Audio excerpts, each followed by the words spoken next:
Joining us now is Bill Stoffel. He is U.S. private equity leader at EY. Welcome to the program. Good to have you. Thanks for having me. Tell us about this report and the sort of change that these pioneers, as I say, in private equity really see. Sure. I think there's three themes that come through on the change aspect. It's on value creation, it's ensuring their own legacy, and it's also like, where is the competition coming from?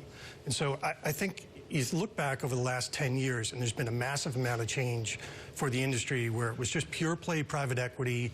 Now you have these diversified asset platforms, you know, debt, private equity, hedge funds, et cetera. And as they look forward, those three aspects were three of the common themes that came through on all the change that's coming forward. As you say, there's more competition for private equity today. Also, there's a problem with valuation as a practical matter, because one of the quotes I saw in your report was, as a practical matter now, when a publicly traded company, it's always an auction.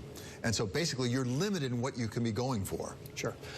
You know, what we're seeing very recently, probably the last year or so, is that the industry, more so than ever, is really taking their chips on a very few things and putting them all in. So if you don't have something built into your thesis on how you're going to pivot this business and really take it to a different level, both top line and bottom line, then people are not actually going to go hard at that auction. Yeah, as Steve Schwartzman also said in your report, it has to be transformation now. Yes. It can't just be leveraging up. Exactly. It's got to be transformational. At the same time, you had David Rubenstein, who's really very gung-ho in the access to more funds, because he says, we're going to see a day where you can take your 401k money and put it into private equity, which essentially you cannot do today. How's that going to happen? You know, that's one of the aspects when you talk about regulatory change. Down the road, that's something that has to change. If mom and pops are going to be, and the Main Street investors are going to get into private equity, that's going to be one of the ways that they have to get in.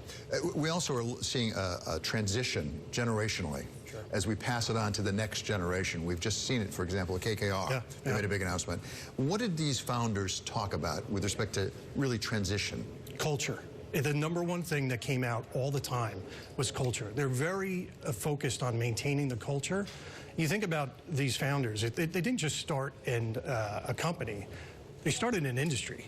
You know, there's a lot of responsibility, and I think they all are taking it very seriously and looking, saying, how do we preserve this culture and this business?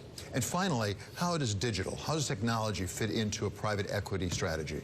Well, I mean, probably the most obvious way that we see now is when an investment goes to investment committee for approval, the question's being asked, who's going to come in? Is Amazon going to come in and buy Whole Foods? You know, how is this going to get disrupted as we move forward?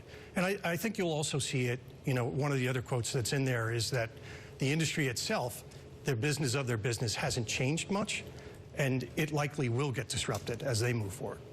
Good stuff. Thank you very much, Bill Stoffel of EY. Good to see you. Thanks for having me. On this Tuesday.